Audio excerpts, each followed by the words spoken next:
problème technologique. Retournez votre téléphone. Non, c'est bon.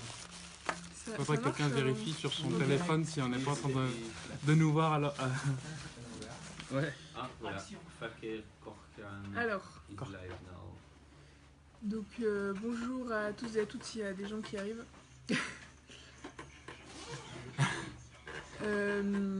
Donc aujourd'hui, donc merci d'être venus, toujours nombreux, ça fait toujours plaisir de vous voir.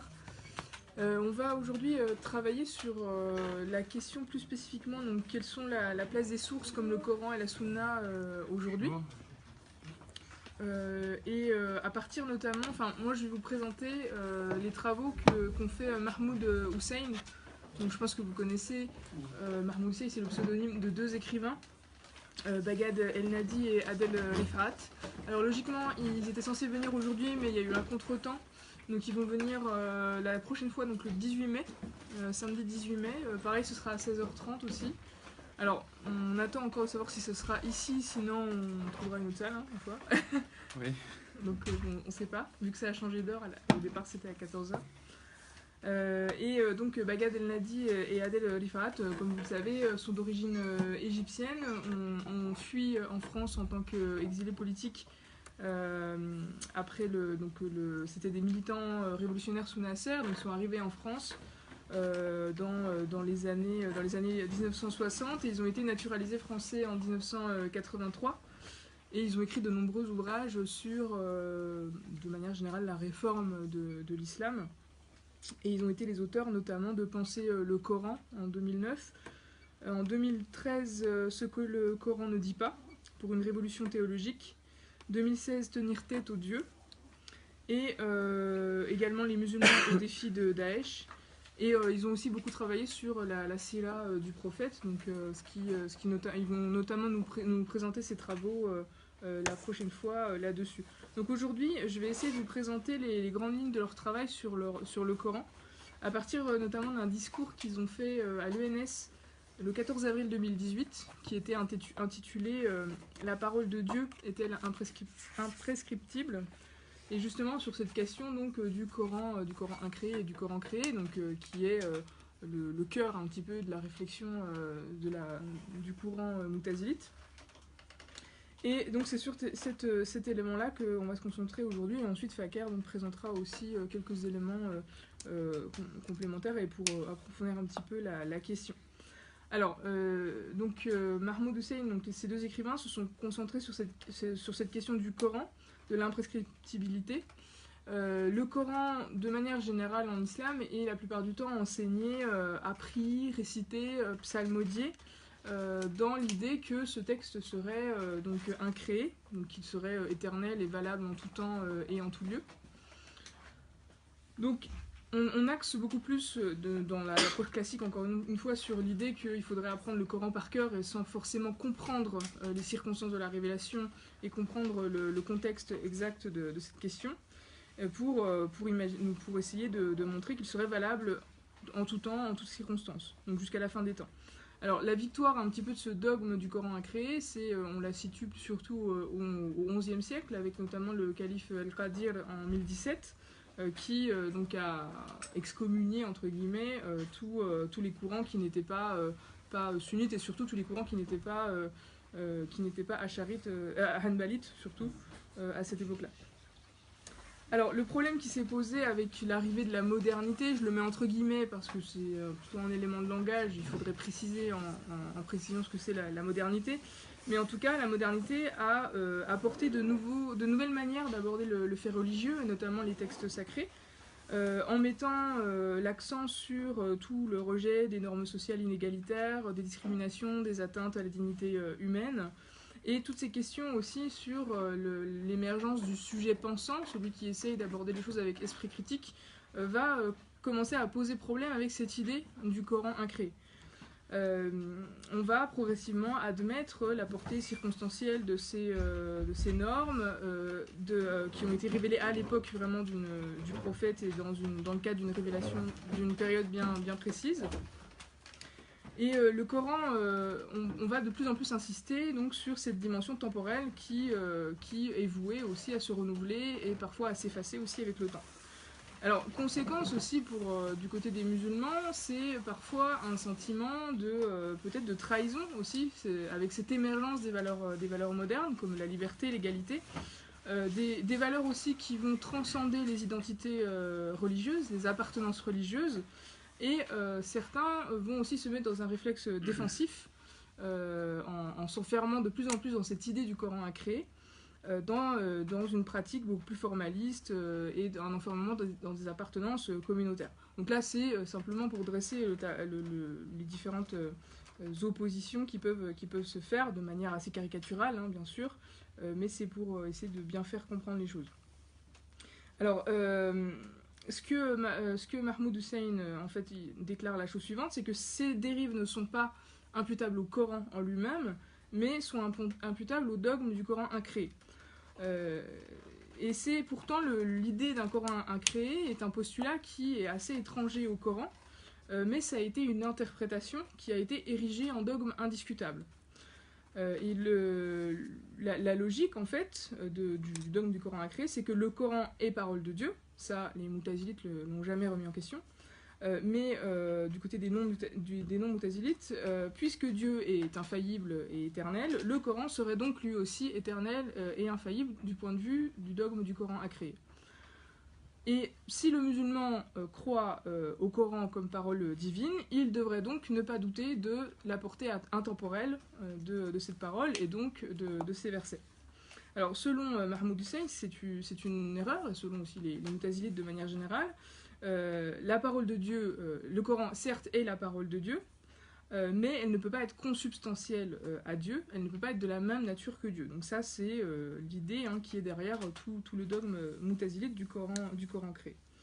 Alors la question aussi qu'il faut se poser, c'est que dit le Coran finalement par rapport à cette question, que dit le Coran sur lui-même? Il est nécessaire de regarder le texte sans a priori, c'est-à-dire sans a priori de ce dogme du Coran à créer. Et le Coran, certes, évidemment, se présente comme la parole de Dieu, ça c'est assez clair, mais ce qui ne veut pas dire que Dieu et sa parole auraient le même statut, auraient la même nature. Ils ne sont pas situés sur le même plan. Donc Dieu transcende le temps, mais sa parole, elle, s'inscrit dans le temps. Donc on ne peut pas confondre Dieu et sa parole. Alors, les écrivains donc, de Mahmoud Hussein font 3 constatations. Le Coran épouse un langage, des questionnements, une culture qui est propre à l'Arabie du 7e siècle. Le Coran n'est pas un monologue, c'est-à-dire où Dieu s'adresse uniquement aux premiers fidèles musulmans, mais c'est un échange entre le ciel et la terre. C'est un échange entre Dieu et la première communauté musulmane par l'intermédiaire du prophète. Et dernière constatation, c'est que Dieu ne donne pas à toutes ces paroles la même portée. Certaines sont absolues, d'autres sont relatives, certaines sont générales, d'autres sont particulières. Après, la question qu'il faut se poser, c'est que malgré tout, ce dogme du Coran incréé a traversé l'histoire, donc l'idée c'est de s'interroger comment ce dogme a pu s'imposer depuis si longtemps, alors qu'il n'est finalement qu'une interprétation de comment on peut percevoir le Coran. Alors, donc, au niveau de l'histoire de la compilation du texte, le Coran a d'abord été transmis oralement, puis il a été compilé dans le Mushaf, c'est-à-dire le codex, un recueil de textes, mais sans rapport, ça a été compilé sans rapport avec l'ordre chronologique de révélation et sans référence directe aux circonstances. Il faut aller chercher dans des sources extra-coraniques pour les connaître. Et ensuite, c'est propagé l'idée que c'est l'ordonnancement que le calife Othman avait donné à ce Moushaf aurait été voulu par Dieu et non par les hommes, alors que ce sont clairement les hommes qui ont compilé le texte qui ont agencé de cette manière le recueil. Donc progressivement, l'idée des Asbab el-Nuzul, c'est-à-dire les circonstances de la révélation, ont été un petit peu mises de côté, où on a eu l'impression que tout avait été révélé de tout temps.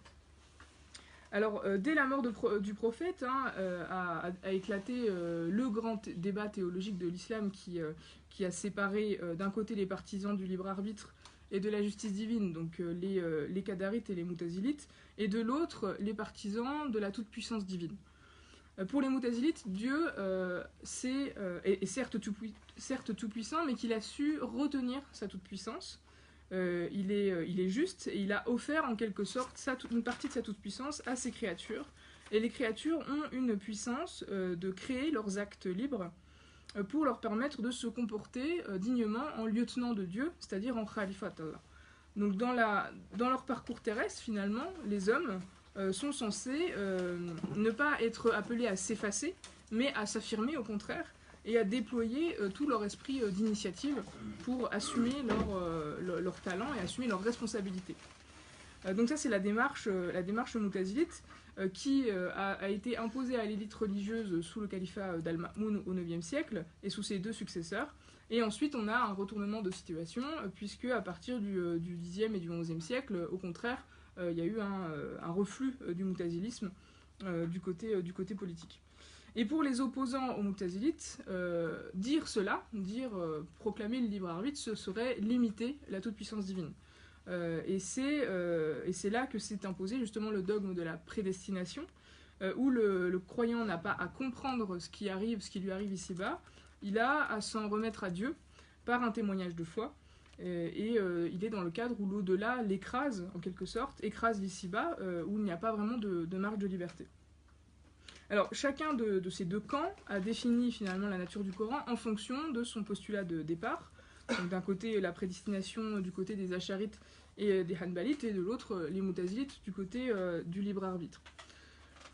Donc, il y a cette idée du côté des Acharites et des Hanbalites que le Coran a créé serait Dieu et participe à son éternité, alors que donc, du côté des Moutazilites, le Coran est créé, donc il provient de Dieu, mais il est clairement distinct de Dieu.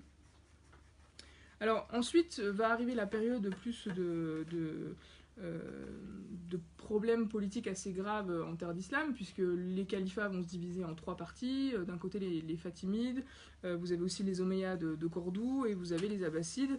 Ensuite vous avez l'arrivée des croisés et les importantes défaites du côté des musulmans avec l'arrivée des croisés au XIe siècle, et ensuite l'arrivée des Mongols au XIIIe siècle, qui va vraiment perturber là très en profondeur les différents souverains musulmans.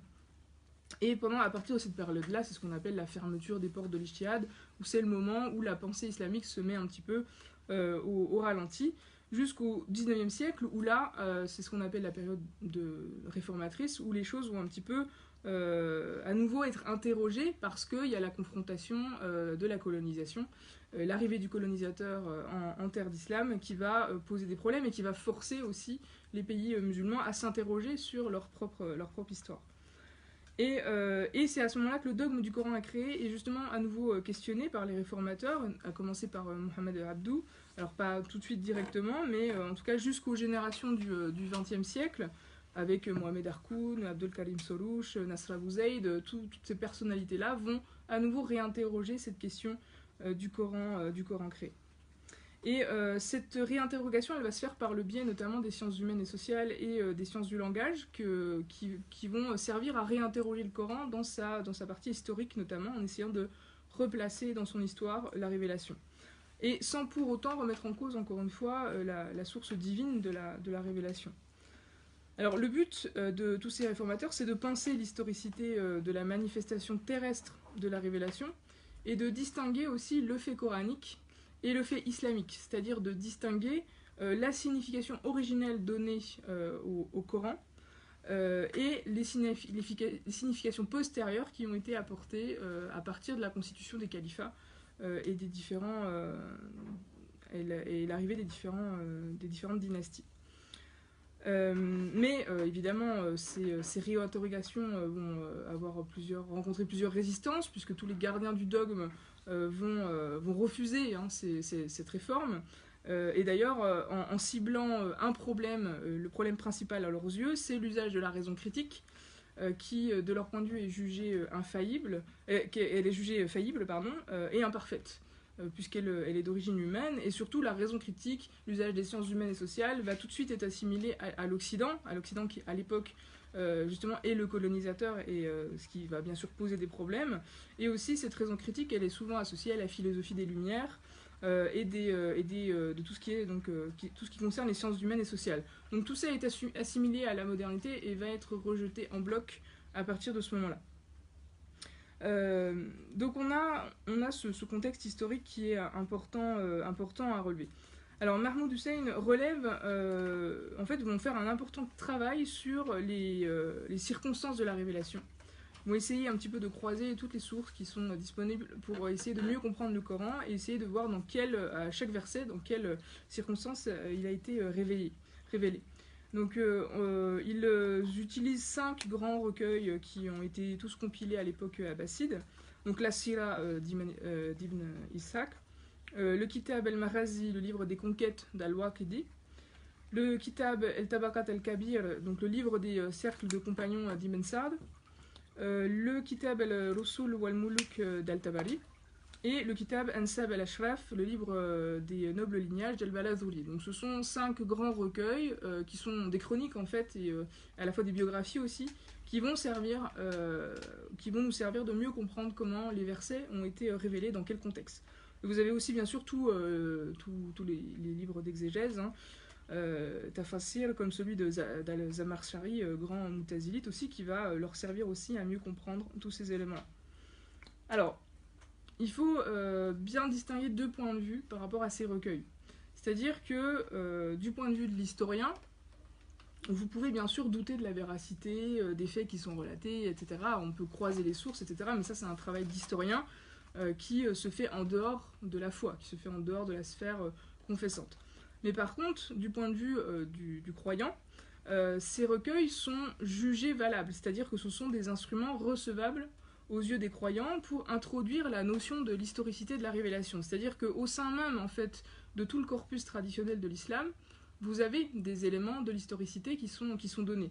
Et là, encore une fois, j'ai cité Al-Tabari, Al-Waqidi, Ibn Sa'd, Al-Balazuri.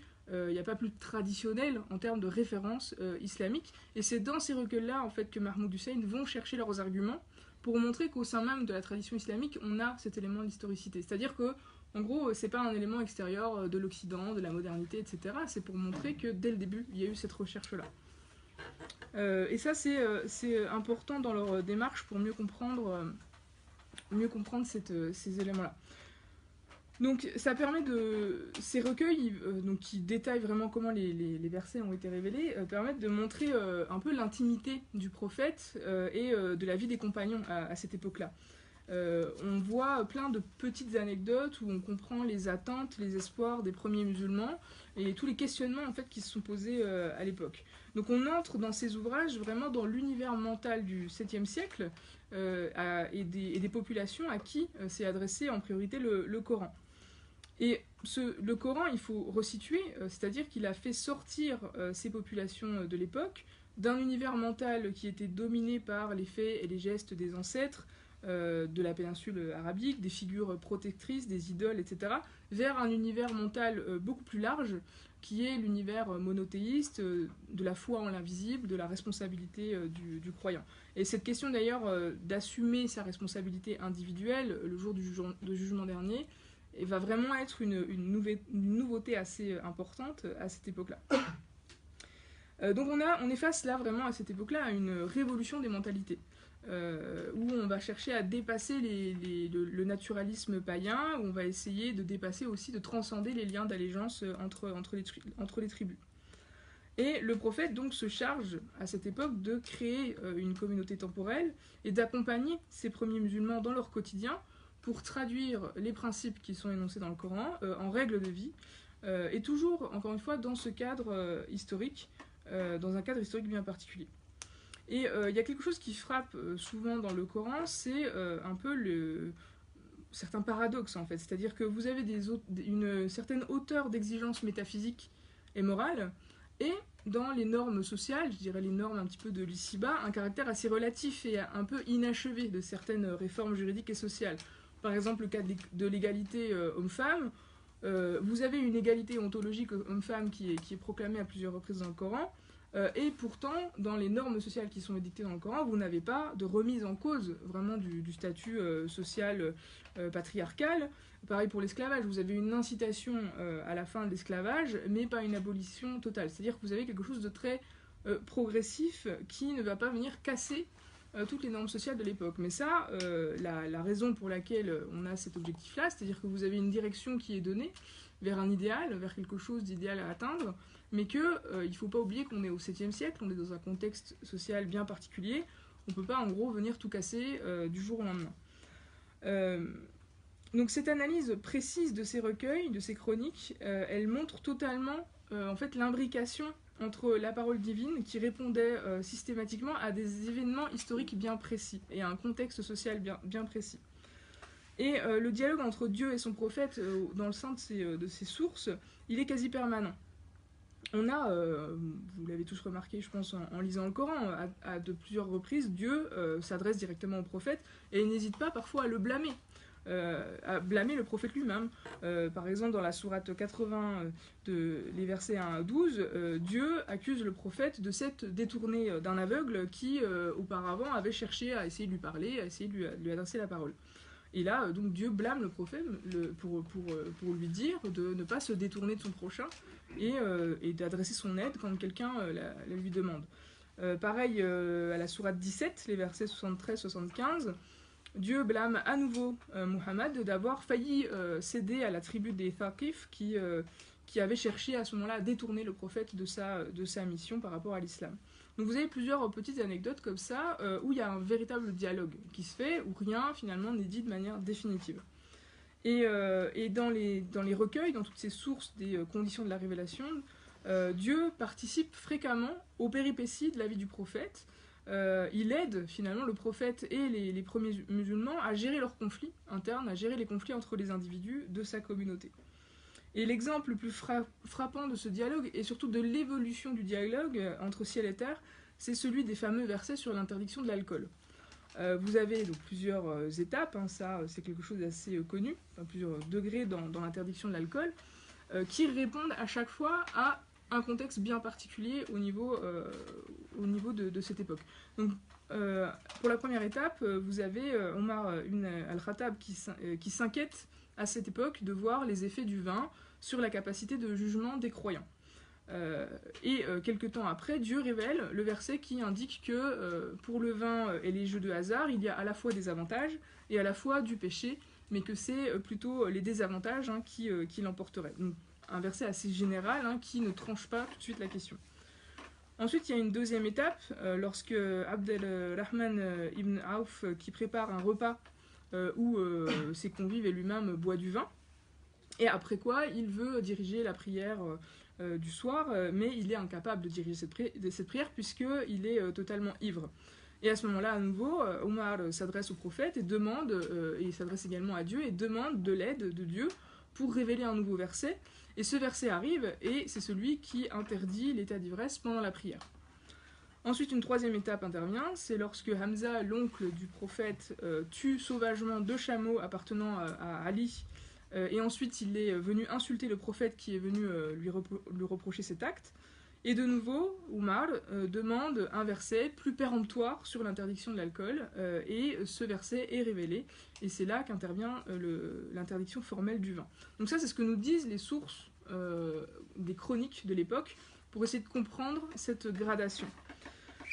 Et après quoi, donc ça plusieurs autres sources le mentionnent, le prophète demande à Omar en lui demandant es-tu satisfait finalement de cette gradation Et là Omar répond qu'il est totalement satisfait, que en gros Dieu a répondu à ses prières.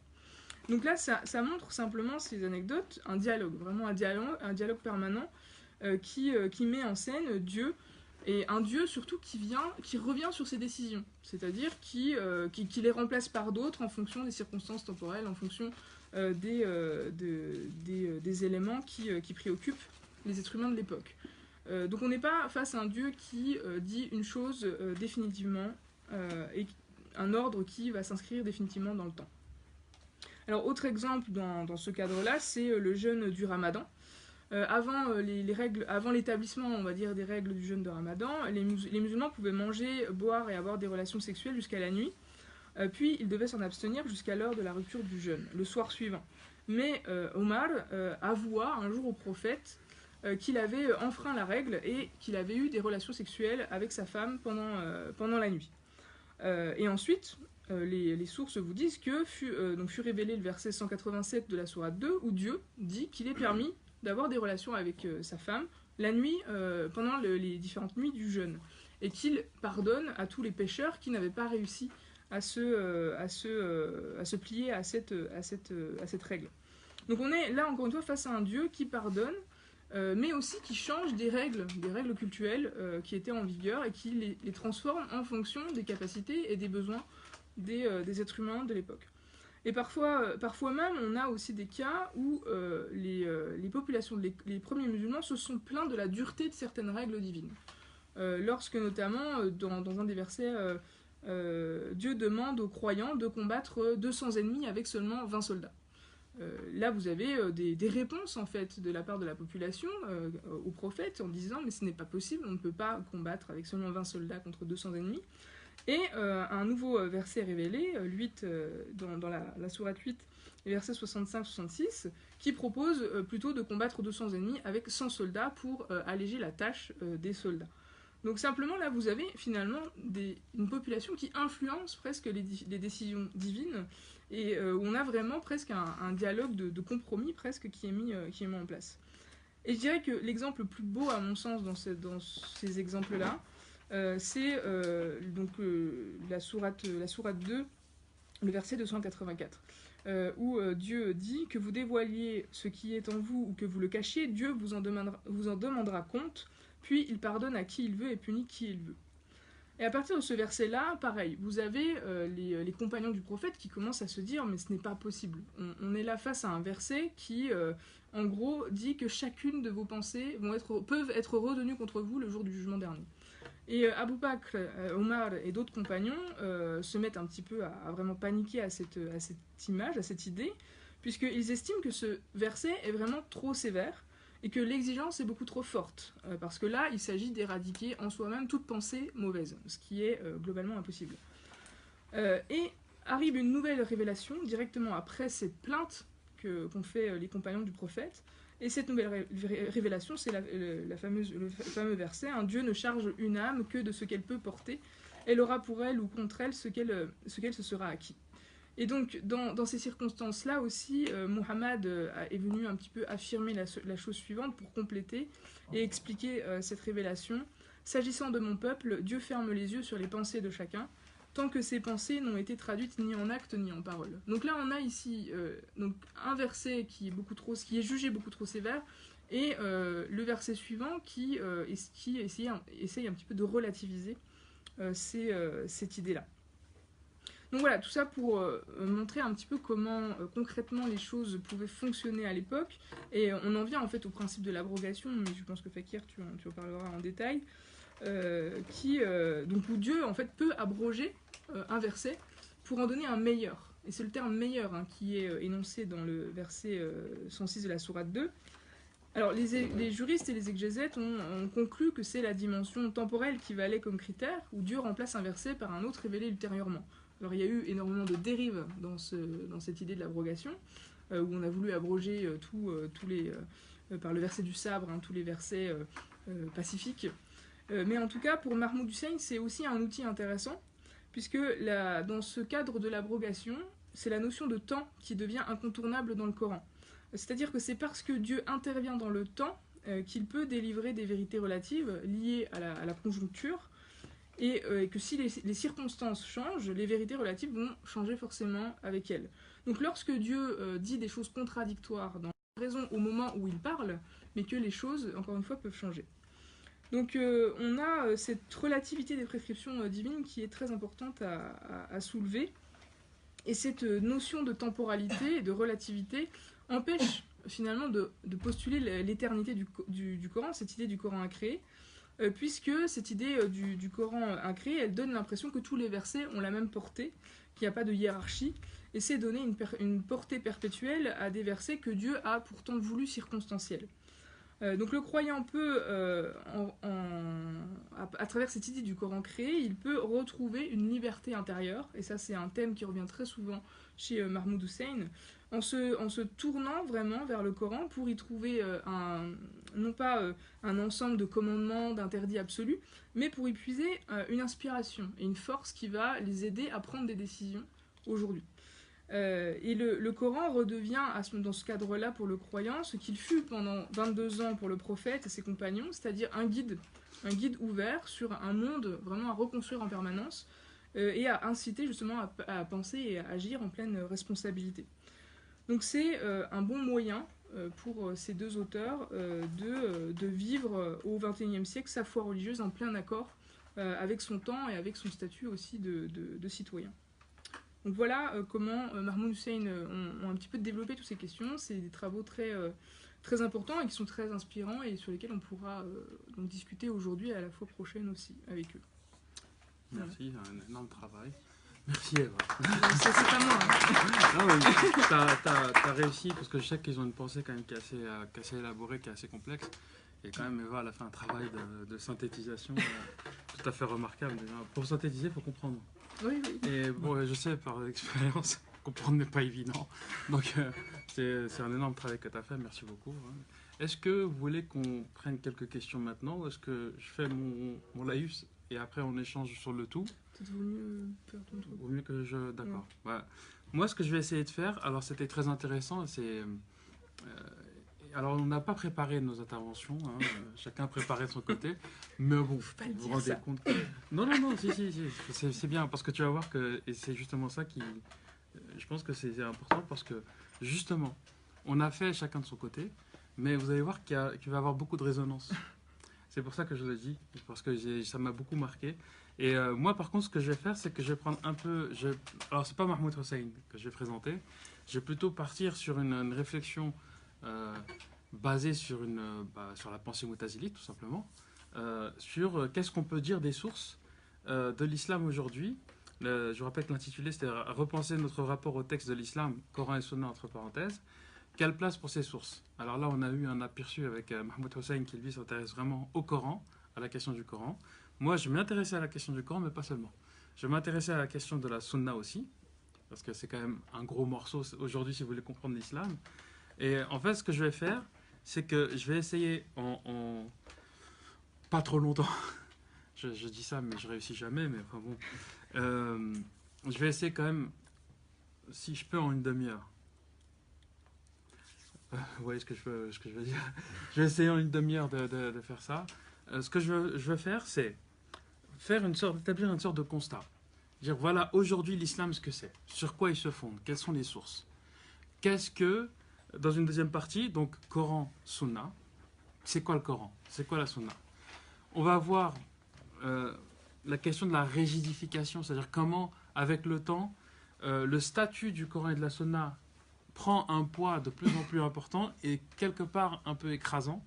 Et c'est ce qui va un peu provoquer certains problèmes qu'on a aujourd'hui. Et je veux dire un mot aussi sur la question de la méthodologie classique. C'est-à-dire que dans la théologie classique, vous allez étudier dans les grandes institutions religieuses musulmanes aujourd'hui, qu'est-ce que vous pourrez apprendre en termes de méthodologie pour lire et aborder les textes. Et on va voir qu'en regardant ça, on va s'apercevoir qu'aujourd'hui, si vous voulez comprendre l'islam, vous ne pouvez pas vous restreindre au Coran et à la Sunna uniquement. Vous devez avoir recours à d'autres sources. Et en fait, il y a une réflexion qui est globale.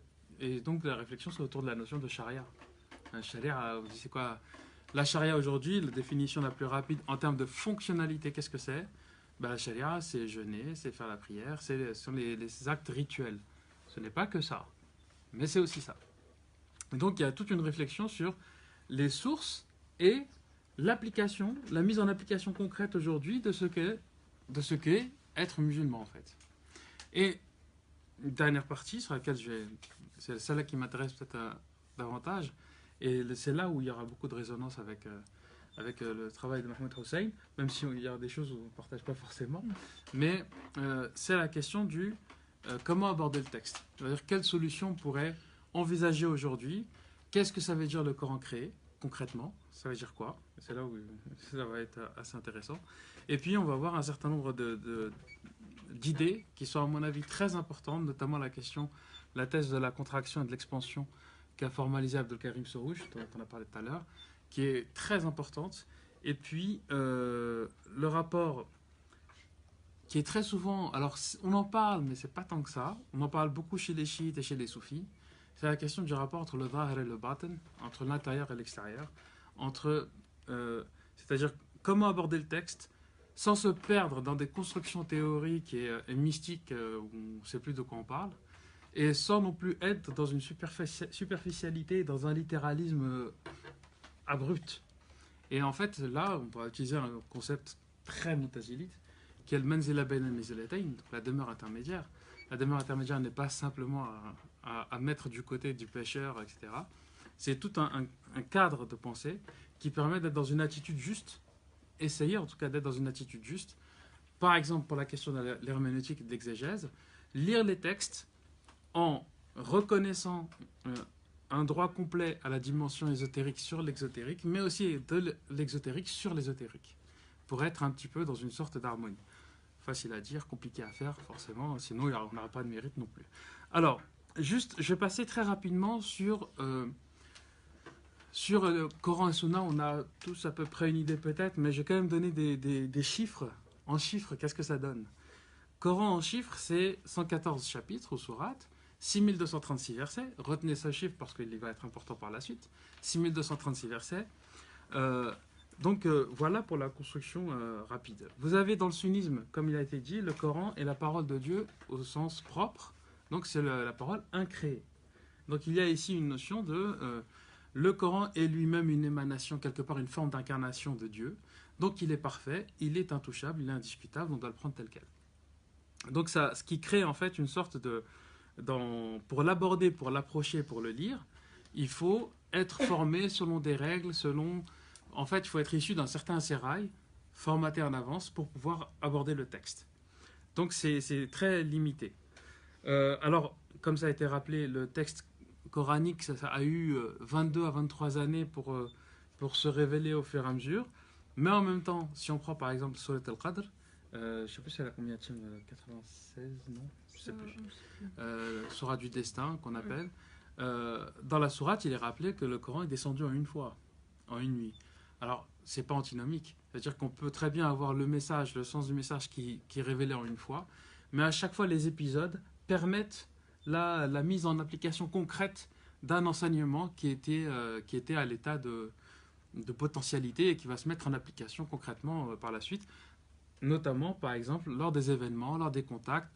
Et la question ici du dialogue entre Dieu et la première communauté via le prophète Mohammed, elle est un peu importante et je trouve qu'elle est tout à fait pertinente. Pour la sunna, alors là aussi, les chiffres sont plus parlants dans la sunna. La sunna, ça regroupe les hadiths, donc ce sont les propos, les maximes, les discussions attribuées au prophète. C'est aussi la sira, l'exemple de la geste, comme on dirait à une certaine époque, c'est-à-dire les approbations, ses actes, sans qu'il ait forcément dit un mot, mais comment il a fait les ablutions, comment il a prié, comment il a fait ci, comment il a fait ça. Et puis, donc vous avez les propos, l'avis et les approbations. Par exemple, un compagnon faisait quelque chose et on a demandé au prophète, dit, ah bah tiens, tel compagnon a fait ça, qu'est-ce que t'en penses? Il dit, c'est une bonne chose. S'il dit que c'est une bonne chose, on appelle ça, c'est la sunna taqririya, c'est-à-dire que c'est l'approbation. Et à partir de là, ça intègre la sunna comme si le prophète lui-même l'avait fait. Donc ça aussi, ça rentre dans la sunna. En chiffres, ça veut dire quoi? En chiffres, vous avez 6 recueils connus, canoniques, qui sont ceux qui servent de base. Donc vous avez les 2 Sahihain, donc les 2 authentiques de Bukhari et Muslim. Bukhari meurt en 256 de l'Hégire, donc en 869, et Muslim en 261 de l'Hégire, donc en 875. Donc ça veut dire plus de 2 siècles après la mort de Mahomet. Vous avez Bukhari réunit en tout à peu près 100 000 hadiths. Sur les 100 000, il en retient 5 763. J'ai dit ces chiffres. 7 753. Et si on enlève les répétitions, on garde vraiment juste le chiffre sans répétition, vous en avez 2607.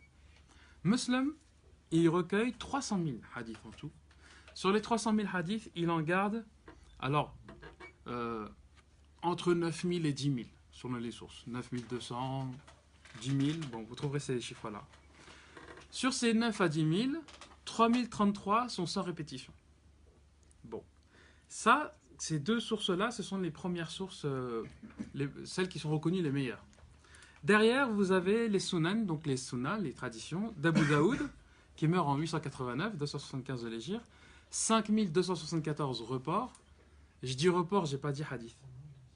Pourquoi je dis ça? Parce que c'est un peu technique, mais ça a une importance capitale, vous verrez.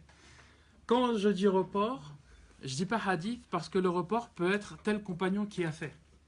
Donc là, on ne dit pas que le prophète a fait. C'est un compagnon qui a dit que, qui a fait que, et donc il faut le faire.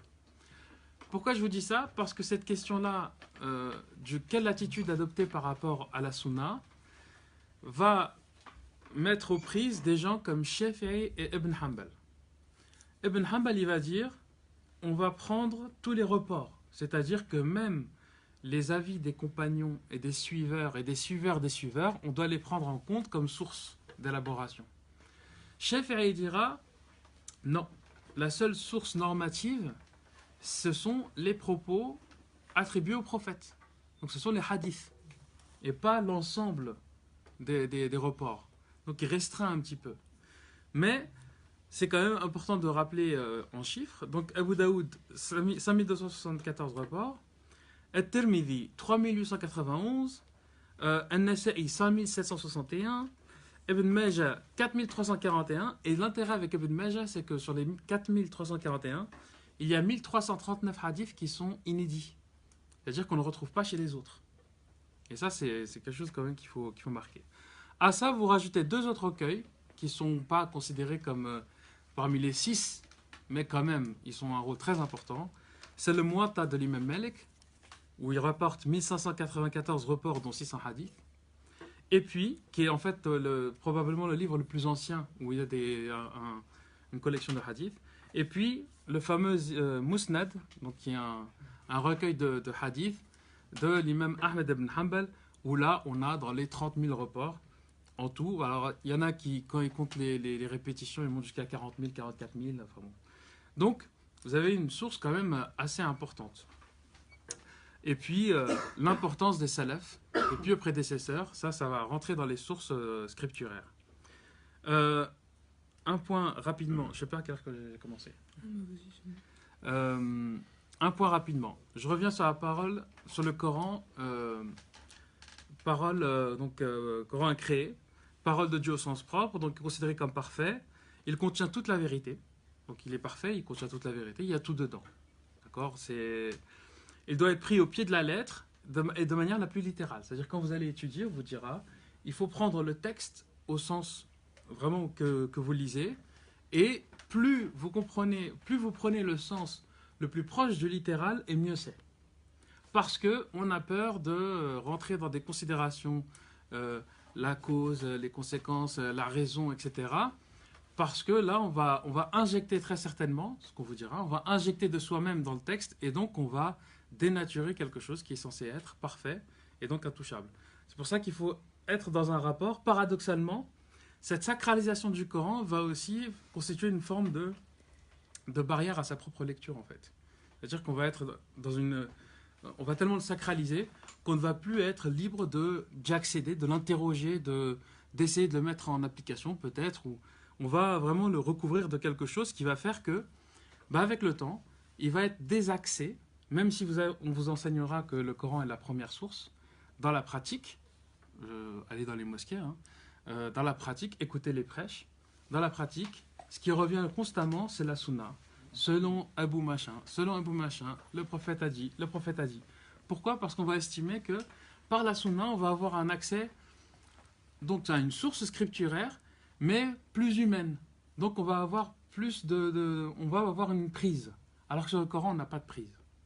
Et donc, quelque part, le Coran est numéro 1 officiellement, mais dans les faits, de facto, il passe un petit peu en numéro 2, derrière la sunna. Et dans la sunna, on trouve beaucoup de choses. Je vous ai rappelé les chiffres.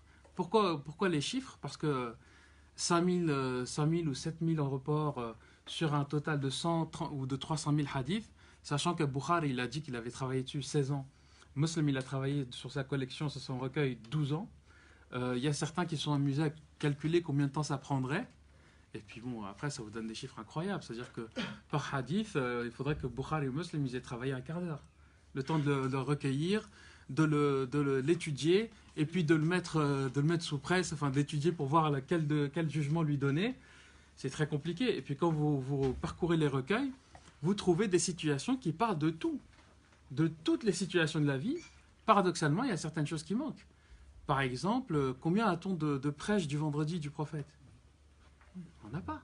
On a un seul prêche à peu près, et encore avec des variantes selon qui il rapporte, c'est le fameux prêche de l'adieu, Khutbat el-Wada', mais à part Khutbat el-Wada', on n'a aucun recueil. Par contre, qu'est-ce qu'on dit quand on rentre aux toilettes, quand on sort des toilettes, quand on va au lit, quand on va faire cuisiner, quand on va manger, quand on va s'habiller, quand on va... Vous trouvez tout. Tout. Mais ça, vous ne trouvez pas. Les prêches du vendredi, vous ne trouvez pas. C'est ce qui fait dire à certains historiens, pourquoi pas, qu'après tout, peut-être qu'il n'y avait pas de vendredi. Bon. Après, ça, c'est une autre question. Mais vous voyez ici, la question, du coup, de la nature du Coran, elle est importante pour ça aussi. Et je ne suis pas rentré sur les considérations, Eva t'en a dit un mot tout à l'heure, sur le fait si on fait du Coran une forme d'incarnation du divin sur terre, quid du tawhid? Quid de l'unicité absolue de Dieu? Quid de l'un et absolument un transcendant? Et pourquoi pas immanent? Mais dans les deux cas, la question c'est quoi le Coran alors?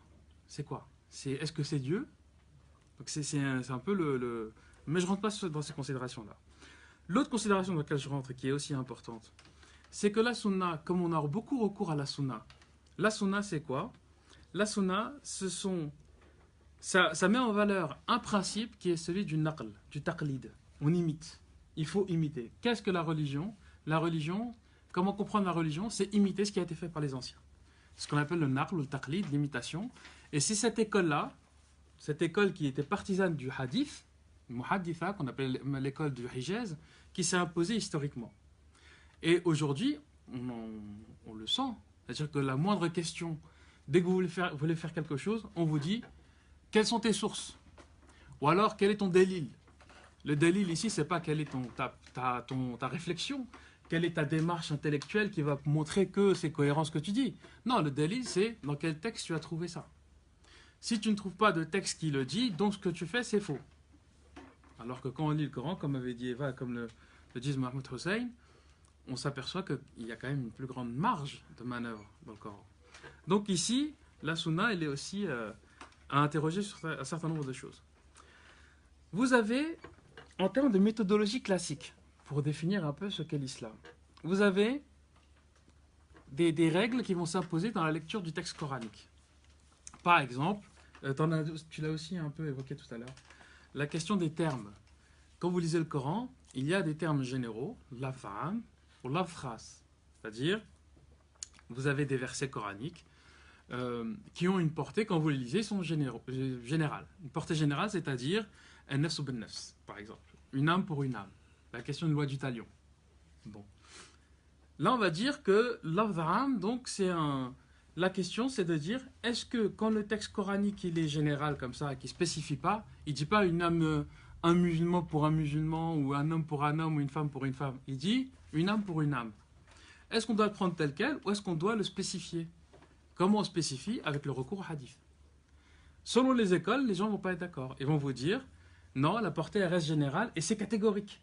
Et je reviens à l'exemple le plus connu, qui est très souvent utilisé, c'est celui du cas du premier cadi, Qadi al-Qudat, le Qadi suprême, qui était Abu Yusuf à l'époque du calife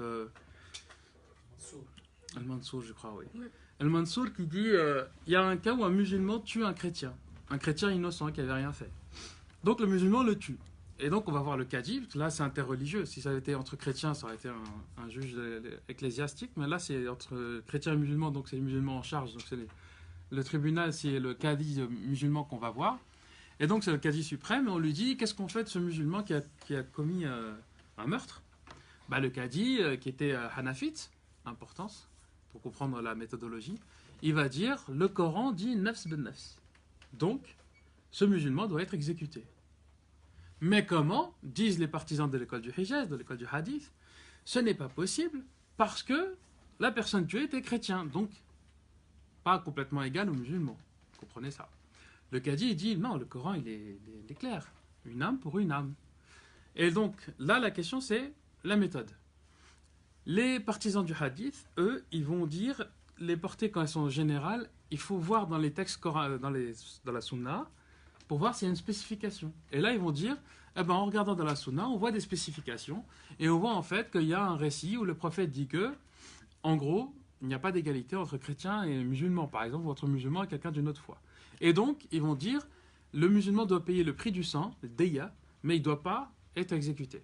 Donc, conflit, et finalement, c'est le calife qui règle le problème. Par peur d'avoir une rébellion, il va demander aux musulmans de payer le prix du sang à la famille chrétienne. Mais donc, vous voyez ici quelque chose de très concret, à partir d'une lecture exégétique, d'une règle exégétique, comment ça peut s'appliquer concrètement. Il y a les versets fameux muhkam, décisifs, ou péremptoires, moi a été dit tout à l'heure, merci. Et puis les versets, moi je préfère appeler semblants, pas ambigus, parce qu'ambigu ça a une autre connotation. Les versets qui sont voilà, circonstanciels. Il y a des versets qui sont limités, quels sont ceux qui doivent être suivis tels quels. Alors il y a toute une discussion. Classiquement, on vous dit dans les écoles théologie classique, je reviens sur la question de la littéralité, plus un verset est littéral et compréhensible, il est clair, il vous dit le chiffre, l'héritage, comment ça se fait, etc. Et plus il est décisif. Aujourd'hui, on est dans une lecture où on se dit justement, par exemple, je pense que c'est un truc qu'il faudra revoir un peu plus, mais Tarek Oubrou va dans ce sens-là, par exemple. C'est l'idée de dire, plus quelque chose est précis, et plus il est précis par rapport à un contexte. Et là, on revient au 7e siècle. C'est-à-dire que si vous avez l'héritage, l'homme prend 2 fois ce que touche une femme, c'est aussi par rapport au contexte dans lequel ils étaient. Et qu'aujourd'hui, finalement, on s'aperçoit que quand on va dans le détail, peut-être que c'est quand on est dans le détail qu'on est dans le plus circonstanciel, finalement. Et quand on est dans le verset, quand le verset est plus général, c'est là où il va être plus péremptoire, parce que le général va s'imposer de toute manière selon l'époque en question. Mais je reviendrai un peu plus tard. Le règle de l'abrogé, je ne vais pas y revenir beaucoup plus, mais quand même, je vais revenir parce que c'est quand même quelque chose, tu l'as dit tout à l'heure. Le règle de abrogé, on s'appuie sur le verset 106 de la sourate 2, qui dit que Dieu ne remplace un signe, je dis un signe exprès, que par quelque chose d'équivalent ou de meilleur. Mais le problème, c'est qu'on a compris ici, les théologiens, les religions ont compris qu'il fallait que c'était une abrogation qui était interne au texte coranique. C'est-à-dire que des versets abrogeaient d'autres versets. La question c'est, donc le plus contemporain, le plus récent, qui supprime et remplace le plus ancien. La question c'est, quel est le plus récent, quel est le plus ancien? Vous avez toujours des controverses. Vous ne savez pas qui est le plus récent, qui est le plus ancien. Ce procédé a permis, comme tu l'as dit Eva, le fameux verset du sabre, qui d'ailleurs, ceci dit, n'est pas encore complètement identifié. On pense qu'il est dans la sourate 9, sourate Repentir, mais on n'est pas tout à fait sûr duquel verset on parle au juste. Et ce verset-là, il aurait abrogé, je ne sais plus combien, des dizaines, voire des centaines de versets qui ouvraient plutôt sur la tolérance, l'acceptation de l'autre, etc. Donc l'abrogation est un vrai problème. Il y a un penseur moutazilite, alors je profite, Abu Muslim al-Isfahani, qui lui rejetait l'abrogation. Il disait que l'abrogation n'était pas interne au texte coranique, mais elle était externe au texte coranique, puisque le verset 106 de la sourate 2, quand vous le reprenez dans la séquence, on est en pleine discussion entre le prophète et des représentants judéo-chrétiens.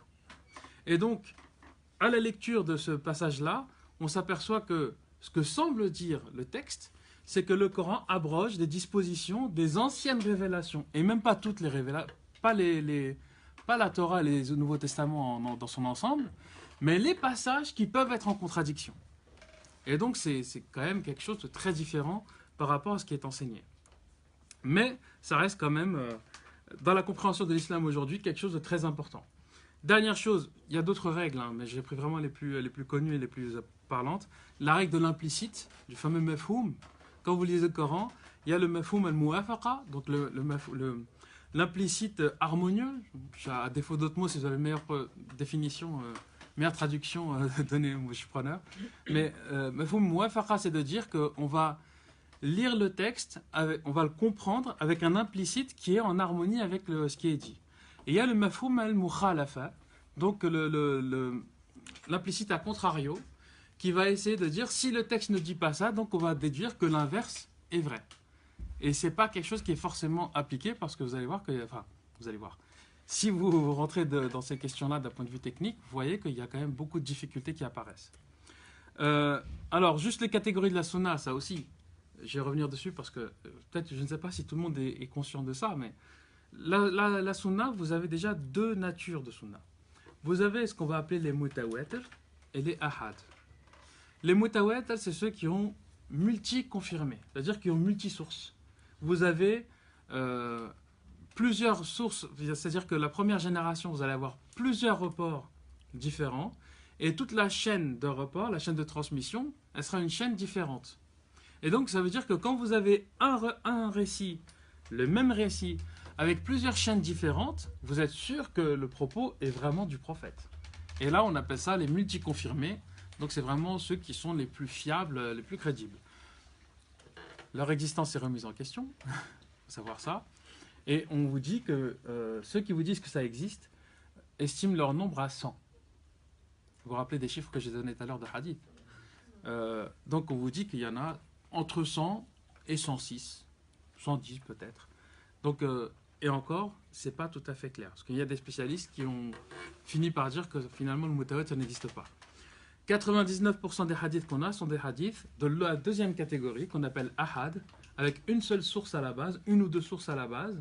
C'est-à-dire que quand vous regardez le hadith, vous revenez toujours à la même personne qui l'a évoqué en premier. Une ou deux personnes, ça reste ahad. Et en fait, c'est 99% des hadiths qu'on a.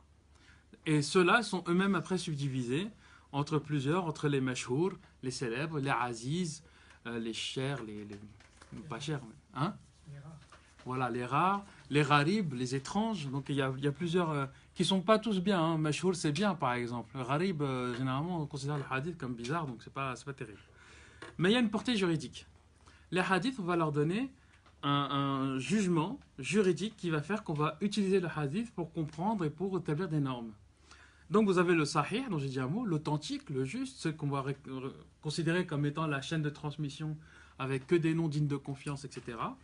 Vous avez les hasan, ceux qui sont bons mais qui présentent un manque par rapport au sahih. Donc ils sont bons mais ils ne sont pas aussi forts que les sahih mais ils sont quand même bons.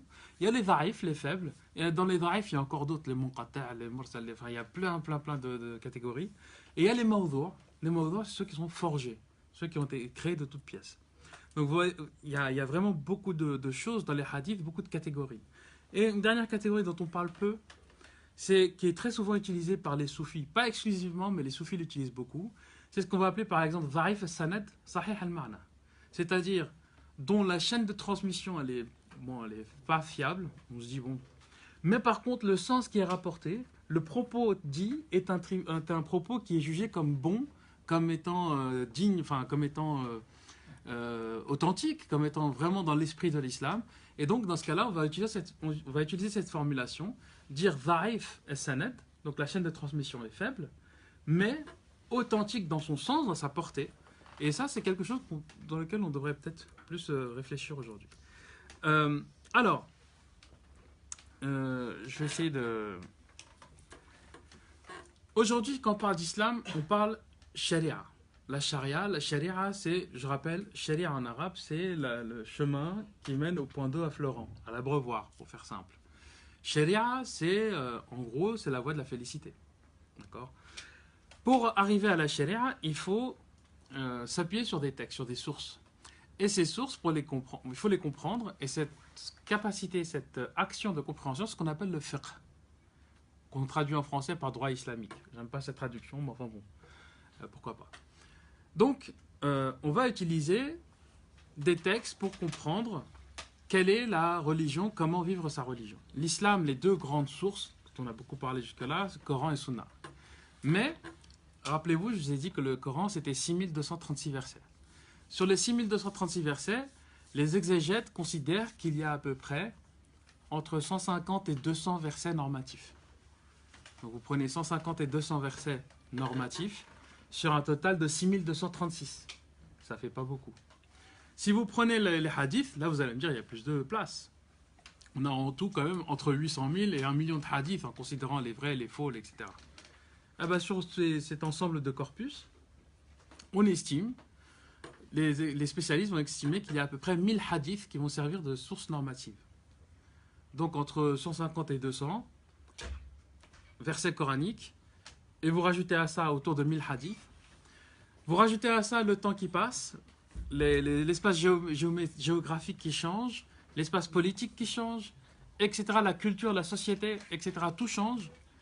Est-ce que ça fait assez pour répondre à toutes les questions? Bah, les théologiens ont répondu non.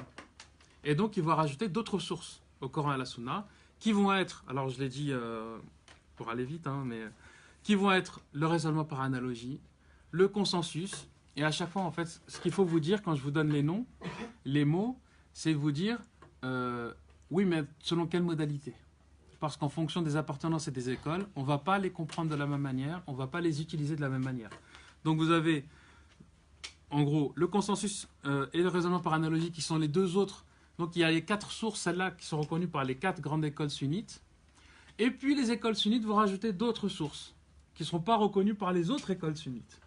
Donc là, je vous les donne en vrac un petit peu. Vous avez l'opinion, le choix préférentiel, la coutume, les actes des gens de Médine, la présomption de continuité, l'intérêt général.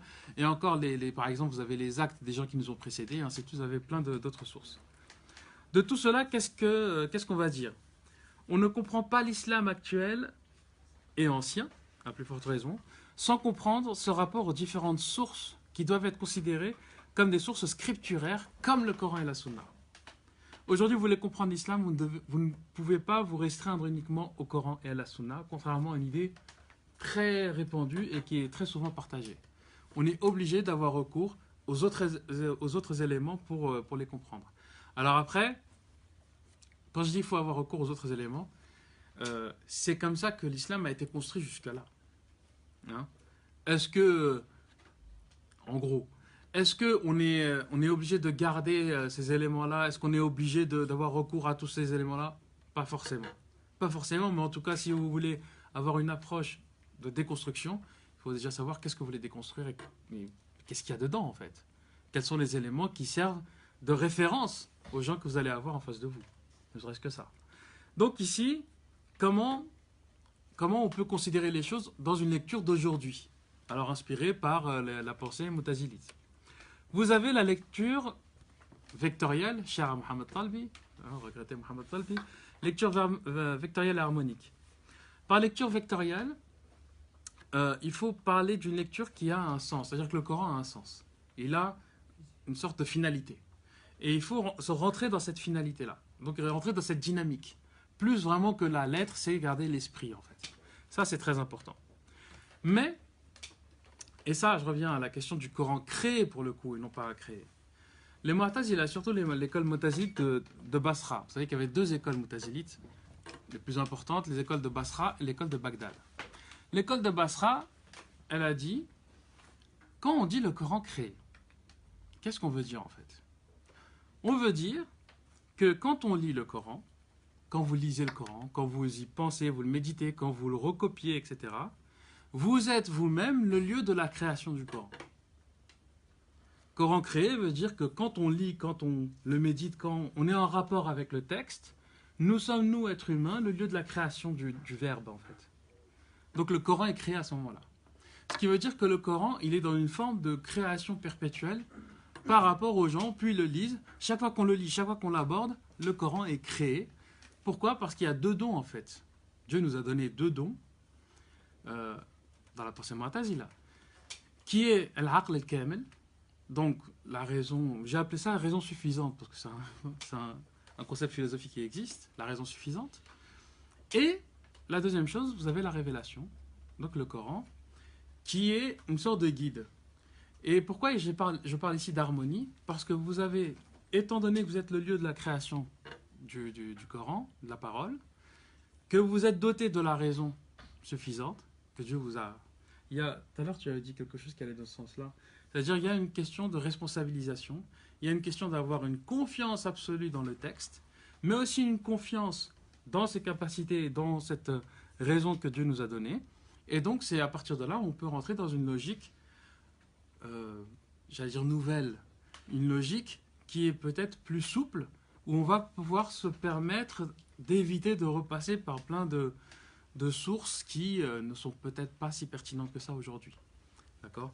Donc on est dans un rapport comme ça qui est très important. Donc, pour ça que je parle d'harmonie, l'harmonie entre le message donné de Dieu et l'usage de la raison en nous-mêmes. D'accord? Lieu de la création de la parole pour le comprendre, le méditer et vivre finalement le texte et vivre sa foi, tout simplement. Je reviens ici sur la question de la thèse, et c'est pas en contradiction, ça va avec la thèse de l'expansion et de la contraction. Alors là, je vais citer Abdelkarim Sorouche, qui est lui donc un penseur, je ne sais pas si vous connaissez. Abdelkarim Sorouche est un penseur iranien qui vit aux États-Unis. Il a dit un texte ou un événement sont fondamentalement ouverts à une multitude d'interprétations et à une pluralité de lectures. Il dit le texte, ici quand je dis texte, je parle essentiellement du Coran, mais on peut peut-être aussi aller plus largement, mais en tout cas le Coran est constant, c'est-à-dire que c'est toujours le même. Hein. Le Coran est constant, le texte est constant, tandis que nos interprétations de ce texte sont sujettes à évolution. L'idée n'est pas que le texte religieux peut être changé, mais plutôt qu'avec le temps, les interprétations changeront. C'est quelque chose de très, j'allais dire, très logique. Hein. Et ça fait référence aussi à un dit de l'imam Ali qui disait que le Coran entre les deux couvertures ne parle pas, ce sont les hommes qui le font parler. D'accord ? Donc ça c'est quelque chose de très important. Et dernière chose, j'ai mis beaucoup trop de temps, mais dernière chose sur laquelle il faut dire un mot parce que ça me paraît quand même très important, c'est la question du fait que dans la religion, je pense que c'est valable dans toutes les religions, en islam notamment, il y a le zahir et le batin. Il y a l'extérieur, il y a l'exotérique et il y a l'ésotérique. Il y a ces deux dimensions qui sont à prendre en considération. Et je pense qu'il faut redonner l'importance que dans nos approches très juridiques, pour l'instant fiqhiques entre guillemets, on a beaucoup mis l'accent sur le littéralisme, sur l'aspect exotérique, et on a un peu oublié qu'il y a derrière des choses qui ont à voir avec la vie intérieure, avec l'esprit, avec l'âme. Et c'est ça qu'il faut remettre en avant, pas en question, mais en avant. Et la chose, c'est que je pense qu'ici, il y a le concept de la manzila ben mizatayn, c'est-à-dire la demeure intermédiaire.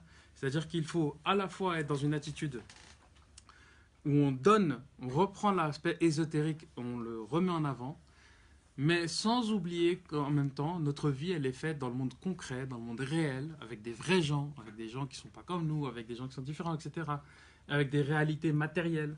Et donc, il y a l'ésotérique qui doit reprendre sa place, faire vivre l'esprit, ce qui est la définition du mot spirituel. Hein. Le spirituel, ce qui est relatif à l'esprit. Donc ça, c'est important. Mais ne jamais perdre non plus l'aspect concret et l'aspect tangible des choses.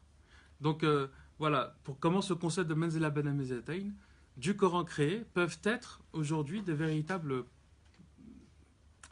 perspectives de lecture, d'horizons de lecture, qui peuvent nous faire sortir d'une forme de légalisme trop fort et de formalisme un peu stérilisant. Donc voilà, merci pour votre attention. Je crois que j'étais un peu trop long, mais désolé.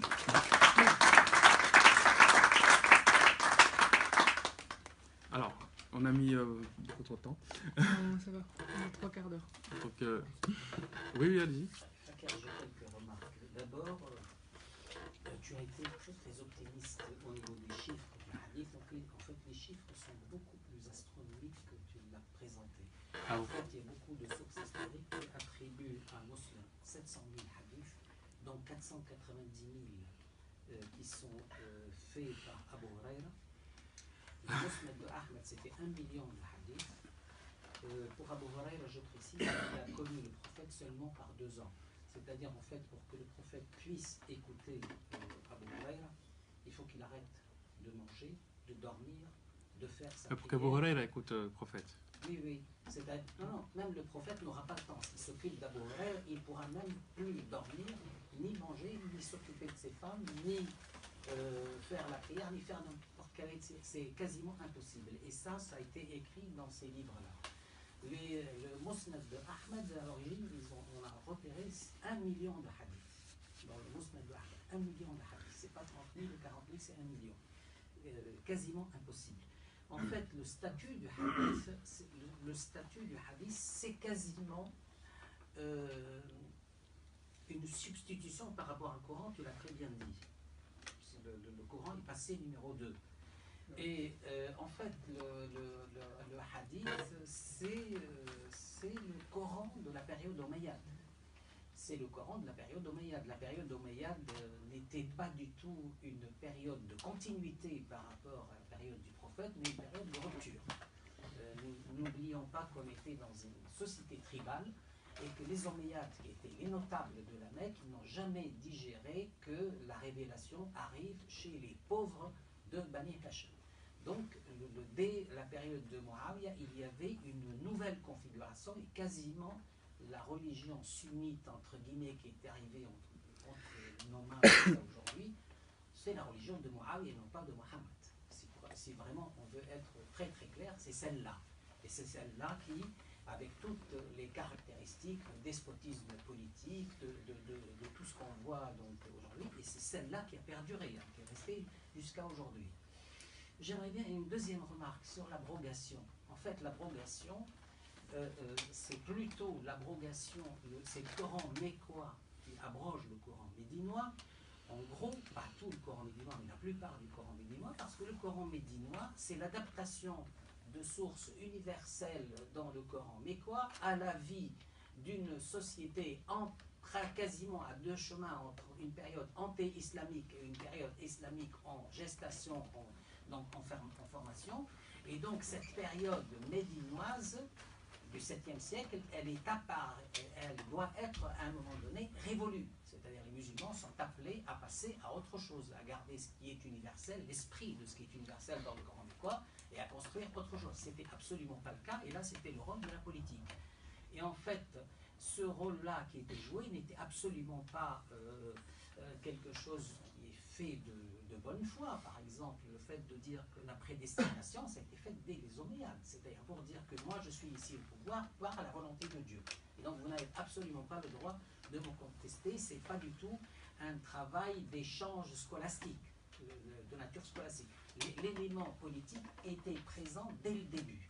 Et donc ça a façonné ce qu'on appelle l'islam historique. Et donc pour retrouver l'islam originel, il faut quasiment un travail d'archéologue, pour arriver dans les sources. Pour ce qui est donc le fameux hadith, tu as parlé d'Abu Hanifa, des sunnites qui seraient d'accord sur 4 sources. En fait, c'est pas le cas d'Abu Hanifa du tout. Abu Hanifa, il y a des sources qui disent qu'il a eu connaissance de 14 hadiths, donc il a rejeté la moitié, et pas 1 080 ans plus tard avec Hanbal. Il y a d'autres sources qui disent, dès le début, il a remis en cause, il a dit le hadith ne fait pas autorité, il faut revenir seulement au Coran. Et bien entendu, Abu Hanifa, il a dit que ce qu'on appelle le consensus ou l'ijma', il a dit c'est des foutaises, c'est pas du tout, il a totalement rejeté. Il y a une image d'Abu Hanifa qui a été rapportée par son élève, entre guillemets, Abu Youssef, qui n'a strictement rien à voir avec l'Abu Hanifa réel. Abu Hanifa est mort en prison parce qu'il a refusé les avances d'Abu Ja'far al-Mansour pour être le qadi, il sait ce que ça veut dire. Abu Youssef a accepté, et donc il a voulu embellir l'image de son maître en le faisant passer pour un partisan du hadith, ce qu'il n'était pas. Donc voilà ces 3 petites remarques. Je vous remercie tous les deux pour ce que vous avez fait. Merci. J'ai pas osé rentrer dans ces considérations-là parce que oui, effectivement, Abu Hanifa, la question du hadith, c'est un gros morceau, parce que tout le tadlis qu'on peut, c'est-à-dire comment on va maquiller, on va faire d'Abu Hanifa un partisan du hadith, on va même lui attribuer un musnad d'Abu Hanifa qui existe et qui date du 10e siècle à peu près, donc longtemps après sa mort. Mais après, c'est quelque chose qui est plus large, qui va être une forme de on va maquiller comme ça, pas qu'Abu Hanifa, un bon nombre d'auteurs et même des écoles, on va arrondir les angles sur beaucoup de choses. Mais bon, je ne vais pas rentrer dans ces questions-là. Est-ce que d'autres souhaitent réagir? Alors, ce serait pour réagir globalement à vos deux interventions, parce que comme je dis, il y a beaucoup de résonance. Et ça me fait beaucoup de résonance aussi, et du coup, je vais essayer de faire un peu ce que j'en ai tiré comme cohérence, peut-être, avec un petit chemin, mais c'est. Quand on parle de cette histoire de Coran créé, sur le premier point, et de son historicité, il y a quand même. Enfin, on sent dans le monothéisme et dans la révélation divine, hein, il y a une certaine cohérence dans le sens où Dieu s'exprime souvent à travers des peuples bédouins. Si on prend les Hébreux, les Arabes, c'est des peuples qui ont une certaine spécificité de façon de vivre et dans leur situation par rapport au monde autour d'eux. Et c'est toujours dans la même langue. Enfin, l'arabe, c'est un peu une langue sémite des plus abouties en fait. Mais déjà avant, ils parlaient en hébreu, en araméen. Donc est-ce qu'il n'y a pas là un choix divin dans cette constance? Et est-ce que, inversement, enfin comme on dit, Dieu fait pousser les plantes et puis juste après, donc 2 versets après, la terre fait pousser les plantes. Est-ce que le monothéisme aussi, c'est pas quelque part l'idéologie, une idéologie produite par des nomades? Est-ce que dans ce sens, cette historicité-là, elle continue pas à parler aujourd'hui encore, quand on va dire le Coran? Est-ce qu'on se retrouve pas? Il y a cette parole-là, et c'est important parce que nous, on vit pas on n'a pas les mêmes conditions de vie que les gens qui l'ont reçu. Donc, la lecture va forcément être un petit peu différente.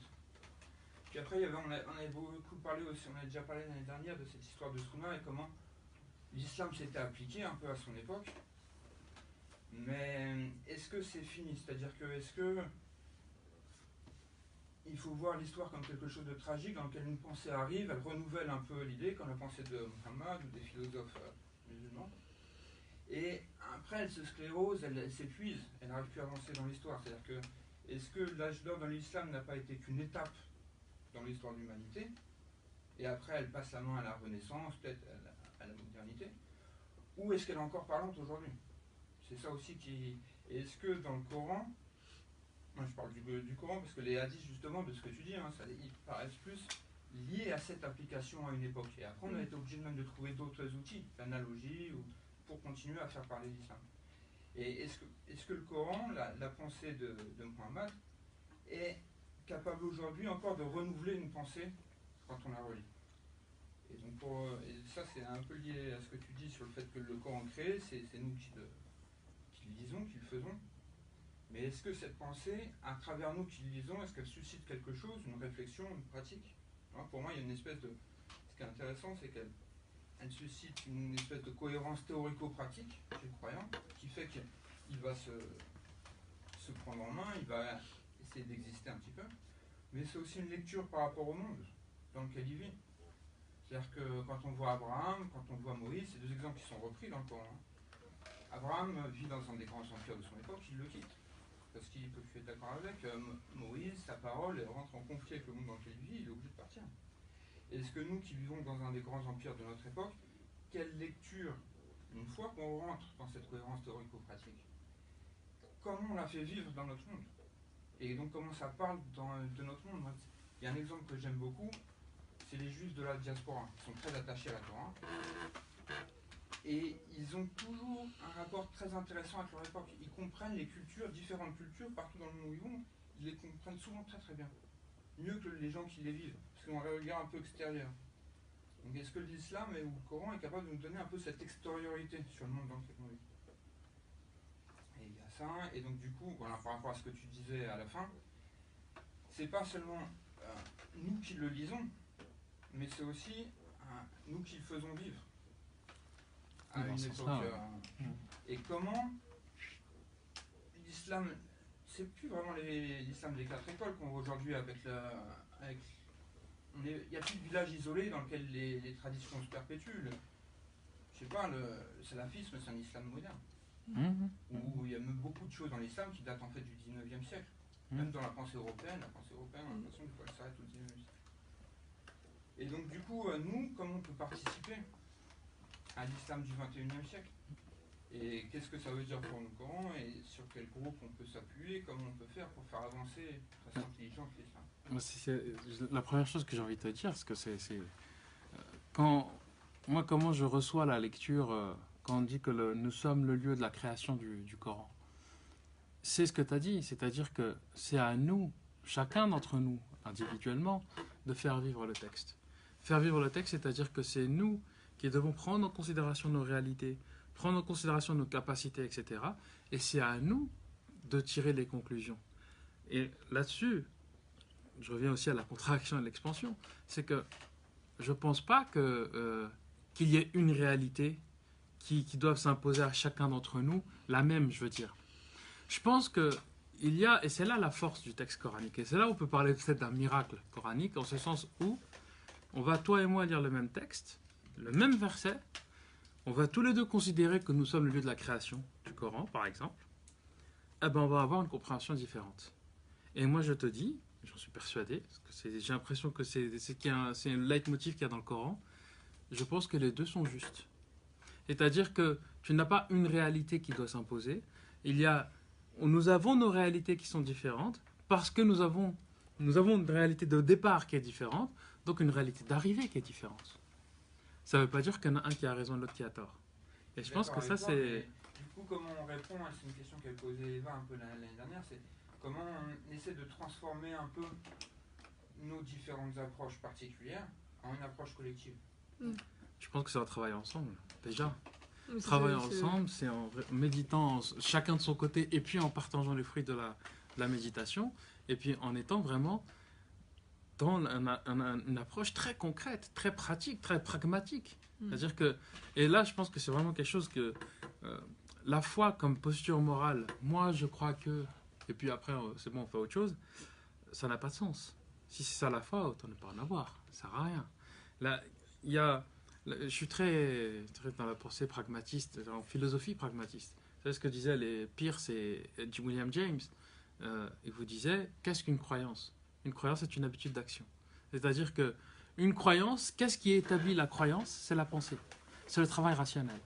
Une fois que vous êtes dans le doute, vous réfléchissez sur quelque chose, vous ne savez pas comment... Si vous ne savez pas, vous êtes dans le doute, vous n'allez pas prendre une action concrète, puisque vous êtes dans le doute, vous ne savez pas quoi faire. Donc vous n'allez pas prendre une décision. La pensée va être là pour vous guider, pour vous faire travailler. On va réfléchir, Et le principal, c'est quoi ? C'est d'arriver à une stabilité de la pensée. C'est ce que les Mu'tazila les appelaient soukoun al-nafs. C'est-à-dire quand l'âme s'apaise. Quand vous arrivez à cet état d'apaisement, c'est que vous savez, c'est que vous avez compris, et de là, vous avez produit une croyance. C'est ça qui est intéressant. C'est que la pensée produit la croyance. Et la croyance produit quoi ? L'action. Et donc, en fait, si on est dans cette attitude-là, je pense que c'est en travaillant chacun de son côté et puis en mettant le travail en groupe, en commun, qu'on peut dégager. Et je ne pense pas qu'on n'aura qu'une seule réponse. Je pense qu'on en aura plusieurs. Après plusieurs, on ne va pas parler de système, mais on va parler, pour prendre un mot un peu, excusez-moi, je crois que c'est de la chimie, c'est pas mon domaine, mais en tout cas en philosophie on l'utilise, ce qu'on appelle l'anastomose. C'est quoi l'anastomose ? C'est l'idée que chacun va produire de son côté, et puis on va voir que tout est en harmonie. Mais pas un système. C'est-à-dire qu'on ne va pas penser, on ne va pas chacun travailler de son côté dans le but de construire un truc commun. Non, chacun va être complètement indépendant l'un de l'autre. Et puis quand on va venir pour voir un peu qu'est-ce qu'on est en train de raconter, ben on va s'apercevoir que nos systèmes, peut-être qu'ils ne seront pas, peut-être qu'ils s'emboîteront pas les uns dans les autres, mais ils ne seront pas en opposition. Ils ne seront pas en conflit les uns avec les autres. Enfin, après, on est dans la foi. Hein.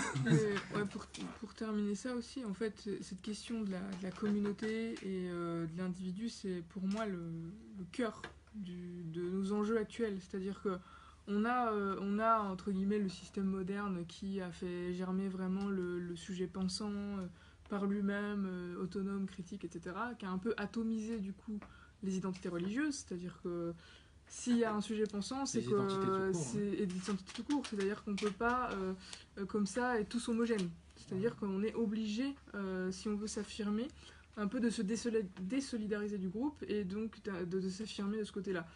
Au risque de tomber dans de l'individualisme et dans la compétition entre les individus. Mais le problème, c'est que c'est pareil pour le communautarisme. C'est-à-dire que pour moi, le communautarisme et l'individualisme, c'est deux faces d'une même pièce. C'est-à-dire que l'individu, il s'oppose aux autres individus, mais la communauté, au sens communautariste, va s'opposer aussi aux autres communautés. Et oui, on a des conflits de systèmes qui sont complètement homogènes. Donc effectivement, il faut réinventer la communauté d'aujourd'hui. C'est-à-dire que pour moi, ce n'est pas un groupe où il n'y a plus d'individus, où on pense tous la même chose, où c'est complètement homogène, où il n'y a pas le droit à l'autonomie et un peu à l'originalité. Je trouve qu'il faudrait plutôt faire émerger quelque chose qui est de l'ordre du compagnonnage, où il y a de l'entraide mutuelle. C'est-à-dire, j'apprécie beaucoup l'idée en fait des compagnons du prophète, mais pas au sens où on les a complètement sacralisés d'un point de vue juridique ou ésotérique, etc., mais où on a l'impression quand même que cette petite première communauté de compagnons et du prophète, ce sont des individus qui se sont rassemblés, qui se sont entraidés finalement à la recherche aussi du sens des différents versets. Et puis à l'interrogation, là, quand je citais les quelques exemples tout à l'heure donnés par Mahmoud Hussein, on ressent vraiment qu'il y a beaucoup d'interrogations, beaucoup d'espoir, beaucoup de craintes, et qu'il y a une entraide mutuelle, et qu'ils vivaient en communauté. Et à cette époque-là, il n'y avait pas encore d'homogénéisation, justement, ni au niveau des normes culturelles, ni au niveau même de la doctrine, etc. Et comme tu disais, j'ai l'impression que ça reprend ce que tu dis, c'est qu'il y a la nécessité de se retrouver collectivement pour s'entraider justement sur ce chemin et essayer un petit peu de comparer nos différentes approches sans chercher effectivement à trouver un système qui voudrait nous homogénéiser et un nouveau système. C'est-à-dire que là, il ne faut pas qu'on rentre dans un nouveau système où tout le monde devrait penser pareil. Parce que c'est ça le risque aussi, hein, de faire ce genre d'approche. Non, ça serait pour rebondir sur le fait qu'il faudrait conjuguer justement nos efforts sur les différentes lectures. Dans ce cas-là, en fait, il faudrait aussi composer avec la lecture wahhabiste, qui serait sanguinaire. Et dans ce cas-là, on en ferait quoi, en fait? Est-ce qu'il ne faudrait pas justement une grille de lecture, une méthodologie sur laquelle tout le monde serait d'accord? Moi, j'avoue. C'est une question, je sais pas. Non, mais c'est une question qui est. En fait, il faudrait aussi les inclure, parce qu'eux aussi, en fait, ils ont une lecture. Ouais. Est-ce qu'elle serait légitime? En fait, moi, mon critère dans ce cadre-là, c'est est-ce que le courant en question accepte l'altérité? C'est-à-dire que si ce courant se veut lui-même comme le seul vrai islam, en fait, ça pose problème. C'est ça le souci. C'est-à-dire qu'il peut y avoir dialogue qu'à partir du moment où les deux personnes qui dialoguent acceptent de ne pas être le garant de la vérité et du vrai islam, comme s'il existait un vrai islam. Donc après c'est la question, voilà, est-ce que l'école wahhabite est capable Pour moi c'est ça le critère. Dans l'exclusion. Oui, voilà. Toi tu ne peux pas les inclure alors que eux ils sont dans l'exclusion. Pour moi c'est ça le critère qui parle. Est-ce que tu acceptes que je ne sois pas d'accord avec toi? Oui, alors on travaille ensemble. Non, on peut pas travailler ensemble. Après, oui. Justement pour compléter vos réflexions et en tout cas les propos de ceux qui se sont exprimés aujourd'hui. Je pense qu'on peut peut-être en profiter pour magnifier le Coran et magnifier l'islam. Pourquoi? Parce que d'une part, Dieu il permet effectivement d'utiliser sa propre raison, sa propre réflexion, en tout cas pour ceux qui pensent que le Coran est incréé, puisque s'il est incréé, c'est que c'est l'esprit de Dieu. C'est-à-dire quand on lit le Coran, quand on ouvre le Coran, on a accès à l'esprit de Dieu, à son verbe, à sa pensée. Et quand on lit une sourate, par exemple, on vit dans la sourate. Et quand on lit le Coran, on vit dans le Coran, c'est-à-dire que c'est totalement personnel, un peu comme si le Coran, qui est l'esprit de Dieu, pour ceux qui pensent que c'est incréé, c'est comme si c'était un attribut de Dieu. Par exemple, je vous donne un autre exemple de contexte de vie où on peut expérimenter, vivre dans les attributs de Dieu. Les personnes qui font du zikr, c'est-à-dire qui prennent leur chapelet et qui citent les noms de Dieu. Ils vont par exemple prendre leur chapelet et dire 100 fois Al-Rahman, Al-Rahman, c'est-à-dire, je crois que c'est le très miséricordieux. Donc ils vont citer cet attribut-là, et qu'est-ce qui va se passer? Ils vont vivre dans cet attribut, dans le sens où ils vont ressentir l'esprit de Dieu sous cet attribut-là, et ils vont ressentir comme une forme de miséricorde de Dieu autour d'eux et puis à l'intérieur de leur cœur. Et pour ceux qui pensent que le Coran est incréé, c'est exactement ce qu'ils vivent ou ce qu'ils sont censés vivre ou ce en quoi ils croient que les musulmans qui lisent le Coran vivent. C'est-à-dire que quand ils lisent le Coran, ils lisent une sourate, ceux qui pensent que c'est incréé, que c'est l'esprit de Dieu, ils ressentent comme l'esprit de Dieu en eux, et ils ressentent comme si Dieu les mettait dans cette histoire-là. L'histoire par exemple de la sourate Youssouf, l'histoire de la sourate Al-Rahman, l'histoire de la sourate Al-Qadr, la nuit du destin, quand on prie à la mosquée, on ressent effectivement les émanations de telle sourate, on ressent l'esprit de telle sourate, et quand on ressent ça, on ressent effectivement que c'est vraiment l'esprit de Dieu et que c'est vraiment un attribut de Dieu et qui a ses propres, tels que tous les attributs qui puissent exister, qui a ses propres émanations, son propre parfum et puis ses propres effluves. Et puis pourquoi je dis qu'il faut vraiment magnifier l'islam en plus de reconnaître la beauté de Dieu, c'est qu'effectivement il nous permet l'individualité sans conflit, puisqu'effectivement cette expérience elle est personnelle, c'est l'esprit de Dieu en nous, et puis comment il rejaillit. Et puis ce qui est beau aussi, c'est que c'est le côté collectif, c'est que l'islam c'est une religion, c'est donc communautaire, et donc de ce fait, comme qui dit religion dit communauté, dit aussi loi, etc. Donc il y a plein de moments où effectivement on raisonne ensemble, il y a des lois qu'il faut effectivement comprendre. Là, on est aidé par les hadiths. Sur les 100 000 ou 500 000 ou 1 million, il y a eu une limite de ceux qui ont été considérés comme, entre guillemets, étudiables, c'est-à-dire moins de 10 000 pour chacun d'entre eux. Ils ont cité pour l'un 3 000, pour l'autre 5 000, etc. Donc, il y a de quoi, effectivement, comprendre l'islam en groupe à travers ceux qui se sont appuyés sur les explications du prophète sallallahu alayhi wa sallam pour expliquer comment lui il vivait le Coran à son époque, donc comment il le vivait, il y a eu des révélations, histoire en histoire, selon sa vie. Donc effectivement il y a eu l'exégèse, c'est-à-dire les hadiths, les paroles, et voilà, tout ça s'est retracé, ils en ont conservé moins de 10 000, chacun d'entre eux, et ça c'est très bien, c'est très propre, c'est très clean, c'est très carré. Et puis après, celui qui veut expérimenter son propre dîme, sa propre foi, qui lise le Coran, s'il croit que c'est ancré, il va ressentir, il va vivre, il aura son parcours, sa compréhension individuelle. Moi, à titre personnel, j'ai terminé il y a 2 mois une exégèse sur les 114 chapitres du Coran. Et dans cette exégèse-là, c'est une expérience qui pourrait s'apparenter à un roman, si vous voulez, mais dans cette exégèse du Coran en entier, de Surat al-Fatiha, jusqu'à la Surat al-Nas, la dernière du livre, effectivement, je vis dans chaque sourate, et à chaque fois que Dieu m'éprouve, me fait vivre dans la sourate, et j'en fais effectivement mon exégèse, et puis je reprends aussi certaines exégèses d'Ibn Kathir, et je dis, voilà, ce qu'il en est, effectivement. Pour moi, c'est comme ça qu'il faut lire le Coran. C'est comme ça que mon père m'a appris à le lire. Il m'a dit, quand tu vas le lire, tu verras que ça fera écho à ta vie, quoi. Et c'est parce qu'effectivement, faut dire que moi, je pense qu'il est incréé aussi. On a compris. Oui. Merci déjà pour la présence. Il y a quand même pour moi des aspects nouveaux pour le coup qui nous viennent des sphères académiques. Je sais pas si c'est nouveau, c'est révolutionnaire. De mon point de vue, c'est assez nouveau. C'est qu'on a le concours non plus seulement des sciences humaines et sociales et tout le courant historico-critique, mais notamment de la physique. Et il y a les travaux sur le courant des pierres, sur les travaux sur les datations, les travaux de Marx, l'équipe allemande avec Humbert, Corpus Coranicum, Robin, et puis des amis qui sont partis en plus étudier les graffitis, quoi. Et là, il y a vraiment du nouveau, donc, clairement qui permettent de trancher notamment sur la construction du corpus coranique de manière assez séduisante. En tout cas pour les esprits scientifiques et qui acceptent en tout cas les démarches pour les autres, je sais pas trop. Là, il y a du nouveau, et à mon avis, qu'il faut intégrer dans une perspective néo-mortazélite, qui n'est pas la mienne, hein, mais en tout cas, à mon avis, qui permet d'interroger en tout cas cette approche. Deuxièmement, c'est l'aspect sur le caractère divin du Coran. Voilà. Pourquoi est-ce qu'il question naïve, pourquoi est-ce qu'il est nécessaire? Il y a du péremptoire dans le Coran, des formules péremptoires. On trouve des formules péremptoires dans un tas de textes qu'on n'attribue pas à des dieux ou qu'on ne rattache pas à des dogmes religieux, disons. Pourquoi ce besoin fondamental au final d'une parole qui soit d'origine divine?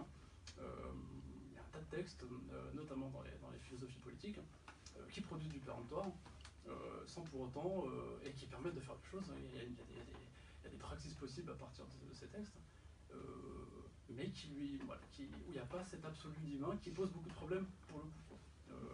Bien qu'il y ait des aspects transcendants, aspects d'horizon, disons, qui pourraient-ils varier. J'ai des camarades qui ne sont pas d'accord, mais voilà.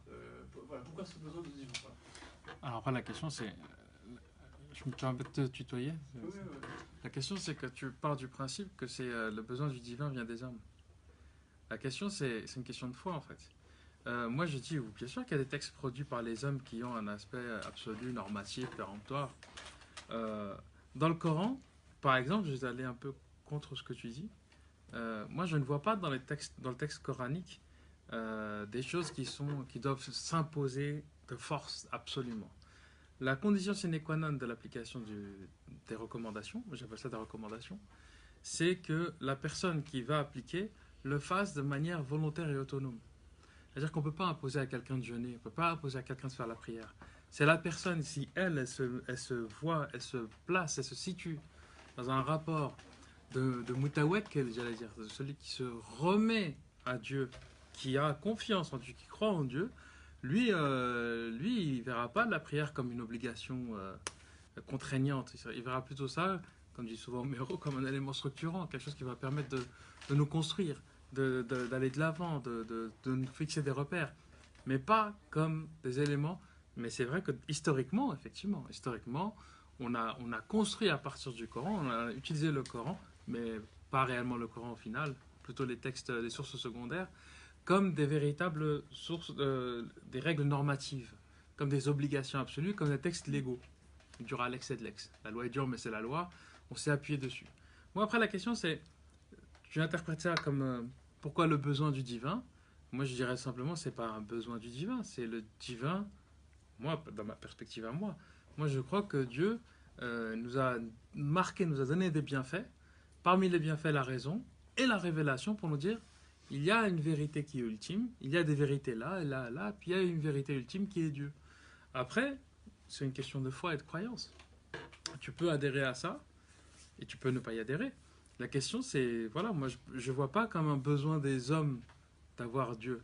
La religion n'est pas nécessaire. Enfin, le sentiment du divin ou l'expérience du divin n'est pas nécessaire. On n'est pas... Enfin, entendons-nous bien quand je dis on n'est pas tous avec. On ne naît pas tous avec cette portée-là. Je pense qu'il y a aussi quelque chose qui relève d'une démarche derrière. Tu vois, c'est-à-dire qu'il y a ceux qui ne veulent pas s'intéresser au divin, ils ne s'intéressent pas et c'est réglé. Et ceux qui y croient, bah, eux, ils vont être dans une logique de rapport.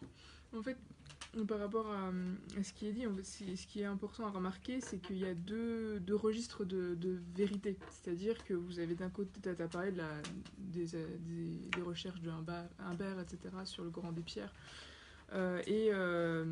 qui apportent là des éléments nouveaux d'un point de vue historique, c'est-à-dire qu'est-ce qui s'est réellement passé, en fait, c'est la question que se posent les historiens. Qu'est-ce qui s'est réellement passé? Sauf que, moi, honnêtement, quelqu'un vient me prouver par A plus B que le Coran n'est pas une parole divine, ça ne changera rien à ma foi. C'est-à-dire que, pour moi, je dissocie radicalement le registre de vérité historique et le registre de vérité de ma foi.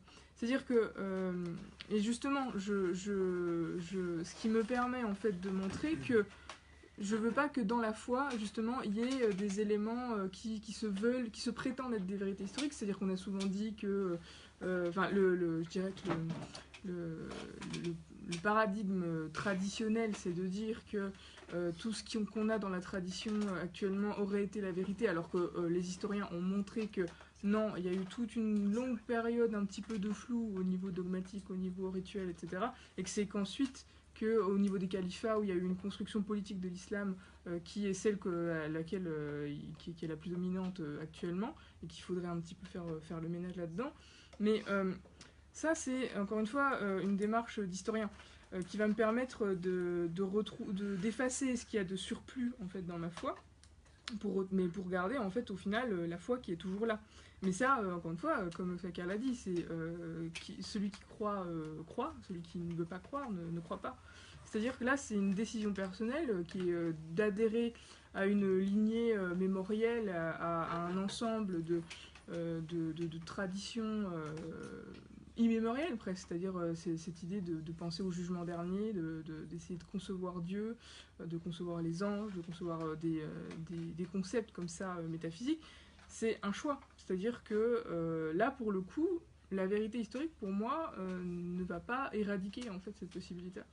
Donc j'essaie de faire vraiment la différence et pour justement laisser la liberté en fait à toute personne de pouvoir croire ou ne pas croire. C'est-à-dire que c'est peut-être un besoin de croire en Dieu, mais en tout cas c'est avant tout un choix pour moi autonome. Et comme le disait Fakir, dans le Coran il n'y a pas de... Justement, dire qu'il y a des aspects péremptoires, c'est finalement adhérer au discours fondamentaliste actuel qui dit justement qu'il y a des aspects péremptoires. Parce que dans le Coran, il n'y a pas justement d'aspect péremptoire. Ce ne sont que des recommandations. Des recommandations de la prière, des recommandations du jeûne, etc., qui laissent à chacun de croire ou de ne pas croire. Et même au niveau du dogme, de la Hakida, de la doctrine, le Coran précise bien que justement, celui qui croit, croit, celui qui ne croit pas, ne croit pas. Donc il y a tous ces éléments-là quand vous regardez juste le Coran, et juste le Coran, on se rend compte de toute la souplesse qu'il y a, en fait. Et que les aspects très juridiques, très justement péremptoires, sont venus largement après, et que ça a rigidifié totalement le texte, alors qu'au départ, il y a une souplesse extraordinaire. C'est le sens de ce que dit Zamar Shali sur le verset, le fameux verset nul contrainte en religion. Zamar Shali l'interprète en disant que justement, ce ne serait pas logique, ce ne serait pas cohérent d'imposer une pratique religieuse. Ça ne tiendrait pas. C'est-à-dire que à la logique du texte coranique, ça n'aurait pas de sens. D'obliger quelqu'un à faire quelque chose qu'il n'a pas envie de faire sous prétexte de plaire à Dieu, quelque part, il y a un côté ridicule. C'est le serpent qui se mord à la queue. Donc voilà, c'est pour ça que je te parle, il n'y a pas la question du péremptoire, de l'obligatoire. C'est plus dans la question des principes en fait. Moi je ne reviens pas le péremptoire, mais c'est vrai que je ne pourrais pas utiliser plus dans les grands principes qui permettent. Voilà. Mais effectivement, je ne parle pas forcément du normatif un peu. D'accord. Juste une petite remarque dans ce sens-là. En fait, il y a des cultures dogmatiques qui ont été hégémoniques dans l'histoire, mais ce n'est pas du tout dans l'esprit du Coran. Ce sont elles qui se sont imposées, comme dans l'histoire de l'Église. Les gens, par exemple, qui ont remis en cause à la Renaissance et après, au siècle des Lumières, la religion, en fait, ils ont remis en cause les pratiques de l'Église. Et les pratiques de l'Église et la vie de Jésus, ça sont deux choses totalement différentes. Ce qui s'est passé, malheureusement, c'est que les lectures, disons, progressistes du message de Jésus sont restées minoritaires. Et même à un moment donné où elles avaient commencé à avoir droit de cité en Amérique du Sud, le pape, l'un des papes, il a envoyé Benoît XVI en Amérique du Sud pour combattre ces hérésies. Théologie de la libération. Et donc, ça, c'est pour faire vraiment le distinguo entre les religions historiques et les textes originels, si on veut. Et le fait, la chose la plus simple, c'est de dire, c'est un imam qui m'a dit ça, donc la religion, c'est ça. Non, c'est pas ça du tout. Il y a des constructions qui ont été pour des intérêts politiques, etc., qui se sont imposées, elles n'ont pas pour autant force de vérité. Voilà, et donc l'aspect péremptoire, moi je ne le vois pas dans le Coran, du tout. Et voilà. Ce que dit Régis Blachère, passons à ce qu'il dit. Ici, il y a de la libéralité dans l'islam, il dit qu'elle est dans le Coran, elle n'est pas ailleurs. Ça, c'est la ligne directrice de tous les grands réformateurs. Depuis Harkoun surtout, qui a distingué le fait coranique du fait islamique. C'est-à-dire le fait coranique, vraiment le moment coranique de la révélation, et le moment islamique où l'islam en tant que religion, et donc système de loi, etc., temporel, c'est codifié après, quoi. En fait, il y a un aspect pour moi qui est central, mais je suis désolé de ne pas... Mais il y a un aspect pour moi central.